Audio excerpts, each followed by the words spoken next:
Hi, this is Heather Picken, host of the Fearless and Fabulous Female Masterclass. You're going to learn in 90 days or less how to take your business to the next level. You want to go to the next level, you've got to align your mind to your vision and you got to take action. So I want you to take notes, and I also want you to consider to upgrade to the Fearless and Fabulous bundle. What that is experts paid products given to you for only $97. This is important because it's supporting a cause called She Should Run. And that is about getting 250,000 women running for office by 2030. I want you to be a fearless woman. Stand in your power and know what you stand for. I hope you enjoy this masterclass. Well, hello everyone, and welcome to another masterclass on the Fearless and Fabulous Female Entrepreneur Summit. And I am not going to waste any time. I'm just going to dive right into it. I'm going to introduce my next guest, Erin, Loman, Jeck. She is the CEO of Transformational Speakers Agency, TEDx speaking coach, and the creator of Speakers Success Summit. This highly sought after business coach transitioned to opening her own speakers agency when she was always asked by colleagues, I see you're speaking everywhere. What's your secret? She's the leading authority on assisting thriving, purpose-driven entrepreneurs in how to monetize their message, make an impact, influence change, and inspire action in others. So Erin, thank you so much for being my expert today. Hi, it's so good to be here. Thank you for having me. My pleasure, my pleasure. We want to, break it down as far as what we're going to be talking about today, sharing with people, hey, you're the expert. You can create your own Me Too movement. You can put yourself out there. And we want to, give people some strategies on what they can do in 30, 60, or 90 days. But my first question to you is, a lot of times people will say, well, who am I to put myself out there, right? Who am I to create my own Me Too movement? So let's start there. Let's start, you people that are watching, women that are watching, they have a mission, they have a purpose, but they are in their head about getting themselves out there. Yeah, I think that is an epidemic for especially all of us women. But I think, if you really look at, don't look at your resume. Don't look at your resume. Look at what have you experienced in life? What triumphs, tribulations, all those things that you have had created in your life? How do you take those things and create a movement with it? What can you share with people? Right? So the Me Too movement has been the big thing right now, right? And it was about women telling their story about what happened to them. But I think what's happened in society is that we've become these Barbie dolls, these plastic people on social media, sharing only the positives. But a lot of those things that we've learned along the way is basically learned from those hard, icky times. Maybe those times where you don't have the answer. And so after you get through that, you've learned so much. And what I see is that in society, we used to sit around a fire and say, oh, don't eat the red berries. Mary ate the red berries and she didn't make it. And so we would learn from each other's experiences and our stories. But we don't do that as much anymore. People are getting away from sharing what they're going through, what they went through. And I think that needs to be reinvigorated. I think we could learn so much from one another. This happened to me when I experienced a miscarriage, actually. I didn't realize how prevalent it was. And so when I shared my story about it, more than half the room raised their hand, and I was shocked because I felt very lonely through that experience. I thought I must be the only one because I didn't know anyone that openly shared about it. And so what I started realizing is that until we share our story, we don't give people the permission to tell theirs to us. And so that's how you create the Me Too movement. You say, here's what I experienced. And other people say, me too. It gives them the opportunity to say, oh my gosh, yes, I get this. And that's how you stand out in this industry, is sharing those things. I love that. Yeah, it really is about being vulnerable. I know my story is being a mess in my relationships, being disempowered in every area of my life, from money to men. So my mission is really empowering women, in particular women entrepreneurs and leaders. And I feel a lot of times, so women are watching this right now, like, okay, I have a story, but then they are fearful of putting themselves out there because it's this whole thing of, if I put that on social media, if I am speaking in front of a crowd, I'm really afraid of what other people will think of me. So how would you handle that? Yes. I always tell people this because this is usually the thing that everyone says. I don't want to share this stuff. That's going to take away my credibility. And it doesn't. I think like this is the thing that's the opposite, because actually now let me do one little caveat. Do not share a story that you are not healed from yet. It is very selfish to take people, let's say my dog died and I'm on stage that morning. I'm like, oh, my dog died. You don't have the light at the end of the tunnel. So you can't take people out of that. You got to be able to take them into the vulnerability and then back out. Right. So if you haven't healed it, don't share it yet. Go through it, learn through it, figure out what the lesson was so that then you can share it. But when you do, if I've shared in my entrepreneur journey, in the first 2 years of my business, I was running around trying to get clients. I wasn't closing. And I kept thinking, oh, I'd come home, honey, I think this person's going to hire me. I think this is going to happen. And then they wouldn't hire me. And I didn't understand until my husband brought me eviction papers. And he said, wow, it looks like you need to go get a job again. And I was like, oh my gosh, he's so right. And then that voice came in, and it was like, oh, who do you think you are? How did you think you were going to get this done? You're not smart enough. You don't have enough experience. Look and see, you're not even getting results. And it was in that moment that I decided that things had to shift and change. And I hired coaches and I bought programs and I started doing my work. But I can share that. And I have the light at the end of the tunnel. I can say, I was you. And there's some people that might be watching, listening to this, that are on the verge of that, or maybe one paycheck away from that. Yes. Right? So it's knowing that by sharing that, I know your struggle. So by me saying these things, it's not taking away my credibility. You think about stories. David and Goliath, who do you choose every single time? Right? Like we choose to find ourselves the hero in every story. So we're looking to be able to choose you in your story. When I share that, all of a sudden the opposition is, getting a job, or the opposition is my husband in that moment, or whatever, or the self-talk. So now you're like, oh yeah, you want me to win now because now you've chosen me. And the more you can share your story and get them to choose you over and over and over, when you go into your offer, they'll choose you again. So remember that when you are sharing those things, it's actually adding credibility, relatability, and people are saying, oh, she gets me, so she's my person. I absolutely love that, Erin. And I have to, speaking of sharing stories, I was giving a presentation. This is really interesting. And I had this misconception of like, I have to stuff everything into this presentation. And I'm talking really fast. Well, I tend to talk really fast anyways, but I'm like shoving everything in there.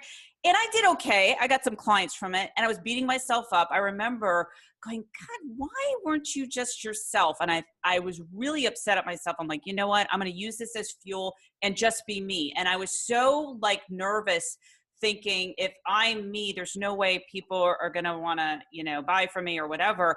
And it turned out to be like one of the most amazing moments, but I was scared. And I will tell you what you're saying is so true. It's like, wait a minute, people want to listen to my mess and the things I've gone through.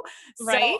So I love that. I love that. And we do, especially as women, we love connecting with other women and listening to the stories. We grow through it and we could say, wow, I definitely see myself and then they feel connected with you. So I love that. So now we've talked about how important it is to be authentic, to be yourself, to create your own movement. Let's also talk about the aspects of speaking and some of the most important things that you find. I know you're going to talk about 3 things. So the first one is nonverbal communication. So what is it and why is it important? So one of the things that I say is the perfect overlap is we all know, we've all heard the saying that 92% of all communication is nonverbal and 7% is, the words you're actually saying, right? So I actually break that down even further because It's not just how you're saying it, it's in the tone that you say it. And then you end up using the story in it. Now, really, truly, only about 3% of your words.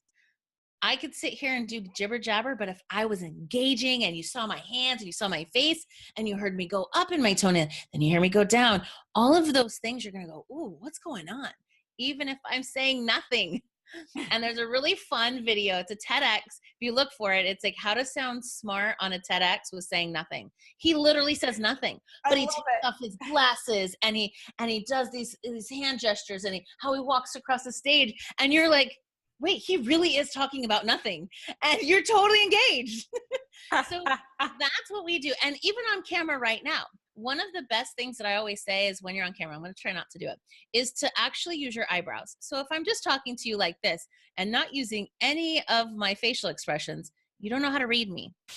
But even if I'm just listening to you and I raise my eyebrows, you know I'm curious in you, curious about what you're saying, what you're doing. I'm like, ooh, I'm engaged. It's the same thing when people shake their head when they're in agreement, right? So you're doing that for them even when you're speaking on stage. So if I'm speaking on stage, of course, no one's talking back to me. But if I use my nonverbal and use my eyebrows and smile when I need to say something happy, and then, be a little morose when I need to be morose. All of those things, you're watching it play out and you're all in because you're seeing those things reflected in you. And so I say is really work on the nonverbal. And some of the things we do is we hide ourselves. We apologize for who we are on stage. And this is something I also learned a little bit from Bo Eason, is a lot of humans, we kind of want to play smaller. So mine used to be, I have large breasts. I used to think if I put my hands in front of like this, if I stood like this and put my hands down in front of me and clasped them, I call this hands of the uterus. If I did that, it would minimize up here. No, it actually frames it.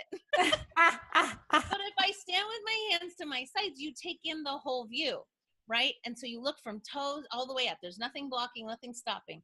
But those are things we do to hide or sometimes even protect ourselves as our nerves are in there. So when our nervous system is running, the main part that we want to protect is from our shoulders to our waist. So if there's ways that we can do that by pinning our elbows, putting our hands in front of us. We all seen the speakers that do this a lot. That one drives me nuts. Or they're gripping onto the microphone for dear life, right? But it's because they're trying to block your energy from theirs and vice versa. They're like, oh my gosh, I need some self-soothing techniques. So we really have to think about when you're on stage, what are your tells? What are you doing that's keeping people away from you and keeping people disconnected? And I say, really make sure that you're open, you're putting air in your armpits, showing the backs of your hands. Because sometimes if people are like doing this and talking, you feel like there's something going on behind their hands. And so you have to let people know you have nothing to hide. And physically, we can show that we have nothing to hide. How many of you, right? All of those things. It's so that we show nothing to hide. And now they're like, okay, she's being very vulnerable and bold up there. I'm in. But if we keep it and small and we're holding on to things, people can't connect with that. So you really got to start it in that way. I love that. And, sometimes it's just unconscious that they're not connecting with you. Like, gosh, I'm not really connecting with that speaker. And they can't put their finger on it. But those nonverbal cues are really important. Now let's talk about the tone of your voice, the pace, that sort of thing. What you recommend. I know I've listened to some speakers I call it like dry toast, where it's just like they're just so monotone, there's no inflection. So what are your tips and strategies around that? Yeah, so as humans, we have about 3 normal tones in our life. So we have our normal talking voice that I'm using right now. And then a puppy walks in, like, oh my gosh, look at, there's a puppy. We go really high, we get all excited. And then we want to tell the puppy to sit. That's about it as humans. And that's what we walk around doing most of the time. But if you can learn to take that tone and slowly walk up the stairs and slowly walk down the stairs. Now, it's not a jump. You're not going from the landing to the floor and going, hi. No, that's a little too much. But if you do it incrementally, you start drawing out different aspects. If I want people to be excited about something or happy, you always want to go up. If you want people to really hear the morose part of your dog dying, you're going to want to come down here. And so you can take people on this roller coaster. And the thing that I always talk about is that having that melody in your voice is that you actually unlock a different part of our brain. So I went to school to be a therapist. So all of my techniques are based on psychology. And when you actually use a melody, you unlock a different part of your brain. So think about this. How many song lyrics do you know? Probably 25 at least. If I turn on the radio, you'll know the song, right? How do we do that? But sometimes we can't remember why we walked into a room. What did I come in here for? But it's because it unlocks a different part of our brain, and you become memorable if you take people on a journey with your tonality. So it makes you stand out like, man, I see all this stuff going on stage physically. I mean, even me sitting in this chair, you can see how animated I am. And then if I take you on a journey with my voice, and if I slow down when I want to slow down, you can feel there's a difference than when I speed up and I go through. And when I want to take a word and emphasize it, I will pull it out. So all of those things are things you can take a speech that you've written, a script, and go, okay, at this part I want people to feel happy, so I should go up. This place I want people to bring them down, go down, right? And then also look at, which are the most important words. So if I said comfort is impossible, I would go, okay, isn't that big of a deal, right? I would say comfort is impossible, right? So pulling out that word and expanding on it so people really land on it. If you're going too fast, people will get lost. And if you're a sentence ahead of them and their brain's not catching up, they check out. They feel like they don't understand you. You're speaking too fast. Maybe you're a little condescending with it because you just don't care that no one's getting it. And so they start to get insecure, like maybe I am stupid. Maybe I'm not fast enough. And you don't want people to do that, right? So you really have to use all of those things, melody, pitch, tone, pace, all of those, volume even. If you want to really bring somebody in, if you bring back your volume a little bit, if they feel like you're telling them a secret, and then you use your volume and you stretch that out across the room. So all of those things you can play with and really take people on another journey. And then take the storytelling and really use it in the storytelling, and you've nailed 93% of your talk. You could screw up all the words. You could say as many ums and ahs as you want. You could have a brain fart on what you were going to say.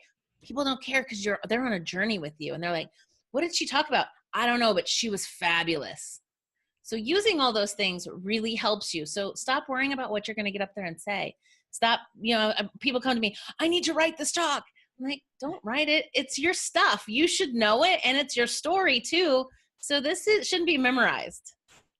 Yeah, no, I love that. I think those are some really good tips about the tone, how you're taking someone on a journey and kind of reeling them in. And the storytelling aspect, I definitely agree with that, because we do bond with people when we hear a good story, like, oh, your story, I love what you said about da da da da da, and then they want to work with you, right? Because if you don't have a story, then it's just kind of like, okay, you're just talking about some PowerPoints. Yes, nobody wants to be killed with data.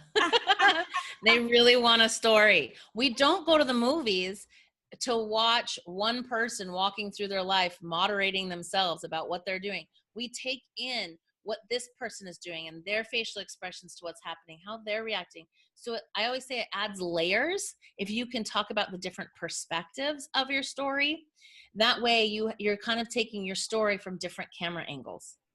And so people are like, ooh, oh yeah, that's how they respond to that. And ooh, I can see that. And so now they're watching a movie, but you're just telling your story on stage. I love that. So, being very layered in your approach so that they feel connected, because it is like when you watch a movie, you're really engaged, you become part of the storyline, and then you just kind of lose yourself. Yes, because you find yourself that's you all of a sudden, right?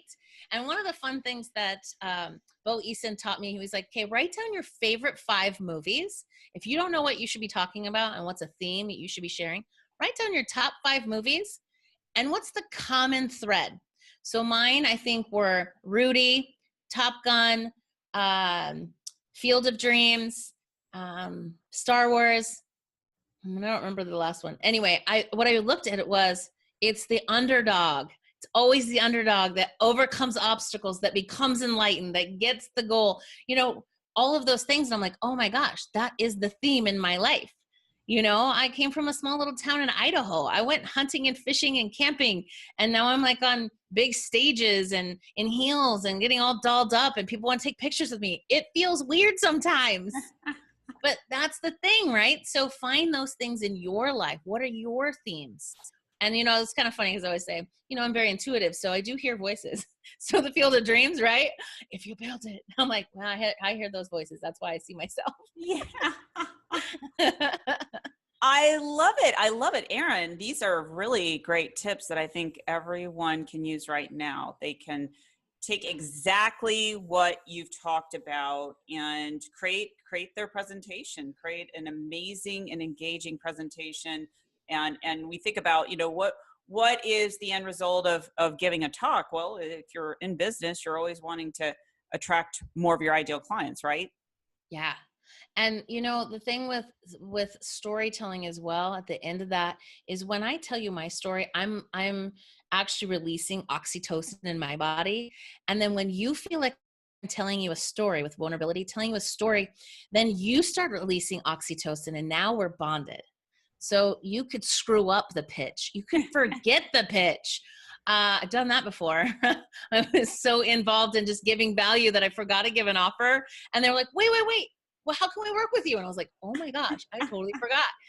But that's the thing, so you can have all of these things happening for people and really get transformation. And storytelling helps you tell characters about yourself, your character, your values, without saying, look at me, I'm so grandiose, and look at me, I'm awesome at this, and I've done all this. Your story helps them see those characteristics in you. And so that's when they start to choose you again. So it's awesome. I love that. I love that, Erin. Well, this has been absolutely fabulous. And before we begin, before we end, actually, I know you've got a free gift. So can you tell us a little bit about that and what it is? Yes. So since I'm a TEDx speaking coach, I have a lot of people asking me, is my idea worth sharing? But this also goes with everyone else too. Like, is this story something I should be sharing? Is it something that, I know, like we said at the beginning, people feel like maybe I'm not an expert. Maybe I don't have anything to share. This will actually help you vet through. It's a whole bunch of questions to help you vet if that is worth telling, and really seeing, is this telling the characteristics and values I want people to believe about me? Is it giving me the end result that I want? Is it providing transformation? All of those things. So you'll really get to be able to look at, okay, if this is something I'm interested in sharing, can I answer these questions? Because that will really help you dig deeper into it. So that's what I'm going to give you away.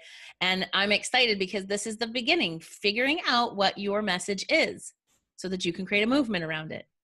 I love that. How powerful is that? And you can grab Erin's gift if you go below this video or wherever you're listening or watching. So Erin, again, thank you so much for being my expert today. Of course. Thank you for having me. I'm excited. Go out there and create your own movement. I love it. I love it. Yes. And I encourage everyone to grab Erin's gift and realize that, you have a voice and you definitely matter. So the world needs you. They need to hear you. Until next time, this is Heather Picken. Take care, everyone. Bye-bye.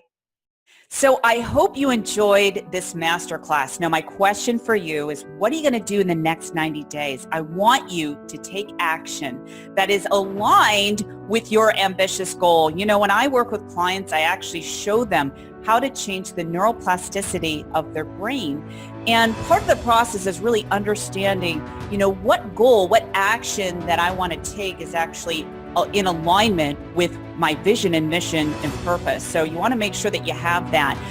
My other ask is to consider doing the Fearless and Fabulous Female Bundle. That is an upgrade, and it's $97. It runs throughout the summit. The reason why that's important is, number one, it's going to accelerate the rate in which you start attracting your success with some of the strategies that these experts are offering you.